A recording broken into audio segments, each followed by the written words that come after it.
Golfers, welcome back to the channel. In today's video we're going to talk about one of the biggest issues I see regularly on the lesson tee, and it's one of the biggest mistakes we see that's plaguing a lot of people's golf swings, and it's relating to the takeaway. So the takeaway is the biggest thing that gives us more control for the club going to the top of the backswing. But a lot of golfers get that slightly out sequence to start off with, which gets the downswing in a slightly dangerous position coming down. It relates to over the top swings, it relates to casting the club and standing up on the downswing. So the biggest issue we see, if you think of the left arm in your chest, what we tend to see is that left arm gets really cemented and pinned to the chest early on. So the left arm gets really narrow compared to where the chest is. So that angle's narrowed up too much in the backswing. The tendency is what's happened there is the left arm's really been cemented to the body, the hands are really deep, but the body hasn't really rotated an awful lot. Left arm gets really pinned to the chest too early on, the hands are really deep behind the body, the arms get really stuck, so that angle gets really narrow too early. What's going to happen in the downswing is that angle is going to have to get slightly wider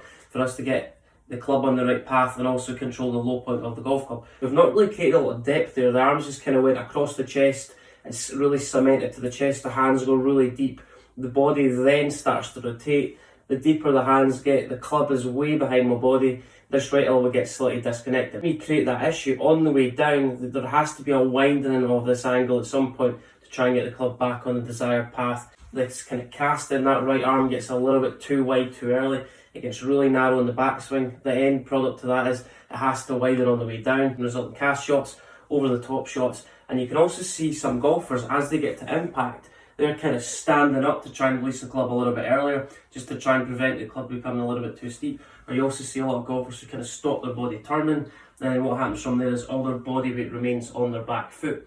So the angle goes wider in the backswing, then it starts to narrow in the downswing. We want to prevent the left arm getting too narrow, too pinned to the chest, and it's going to inevitably end up in a wider action and a casting of the club coming down. This is a really good drill that you can focus on. If you focus on the zip on your jumper and also the position of your hands, the biggest thing we see is a lot of people who kind of really roll this club inside, get the left arm really pinned to the chest, their arms outrace the zip on their jumper. So the hands kind of get really behind the zip on their jumper, the hands get really deep too soon, and then what's going to happen from there is the downswing has to get wider, that right arm has to straighten, and then you're going to compromise your strength. Trying to get your zip to beat your hands to the top of the backswing. Feel like your zip beats your hands to the top of the backswing, and we want to use a little bit more of the space behind the right shoulder.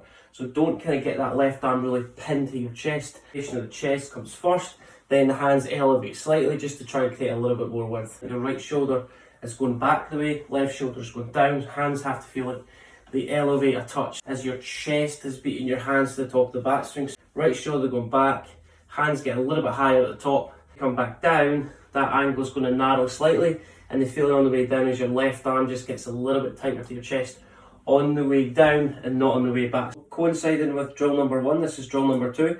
If you find the chest and the hands analogy really helpful, what you're going to do is you're going to move on to the next stage. You put both hands on the middle of both thighs. What we're going to do from here, as we take the club back, I want you to feel like your right hip goes up slightly. So your right hand starts to work up the way. That's created through this kind of leg starting to straighten, and this right hip going up the way.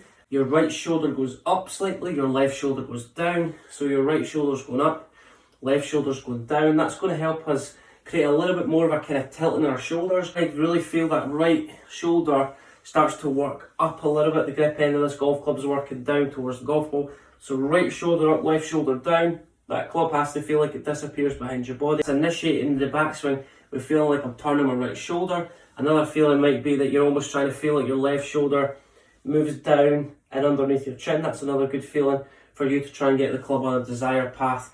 And just to try and prevent the hands getting too low in the backswing. That feeling of the kind of right leg starting to straighten, that right hip going up the way, and that right shoulder starting to feel like it goes up into this space, and left shoulder going down, is almost going to initiate the hands getting a little bit higher at the top of the backswing. It should feel like it's lengthening, the left side should feel like it's shortening, meaning that we're trying to utilise more of the kind of right hand side of our body, as opposed to kind of where we pin that left arm to the chest, this angle gets really narrow, to create that wind up that everyone wants to achieve. Just develop the feeling that your right hand is going up with your right hip. So your right hand's going up, right shoulder's going up, this left side starts to move down towards the golf ball, that right side starts to work up the way. So we're trying to feel like we create a little bit more of a turn in the hips and also the shoulders. So two things, put both hands on both legs, where you're going to feel like you're doing first stage to this drill. Right hip's going back, right hand has to go up. It's almost the feeling that your right leg starts to straighten. That's a good feeling to get your hip back. So left hand's going down, right hand's going up. Right shoulder's going back and left shoulder's going down. Another great drill you can use is the split grip drill. Just split your hands. You've seen this drill before, but both hands are pretty much level with both feet. The split grip drill, as you work the club back, feeling like your hands are as wide away from your body as possible. So we're going to incorporate the first two drills. Turning your zip, that's going to quieten the hands down a fraction. Then we get to the top of the backswing. I want you to really feel like your hands are as wide away from your body as possible. A little bit more of a straightening in that right arm. That's going to feel like the hands are a little bit wider away from your chest. At the downswing, that left arm goes really wide and it gets really narrow, so it gets a little bit more across the chest coming down. And that's going to allow this club to shallow and then lay down a little bit more on the downswing. Remember, we don't hit the ball in the backswing, but the backswing can cause all the danger in the downswing. Problems stem from a poor backswing position and just utilising different body parts and creating a bit more width. So biggest issue we see is left arm really getting pinned to the chest, hands get really close to that right shoulder.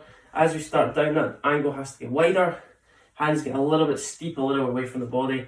We create all different sorts of faults where we hang back, flip the club, get a little bit steep, cast the club early, multitude of different errors that we can create. The first thing we need to do is understand what causes this, and it's as we work the club back, don't get the left arm pinned too much to the chest.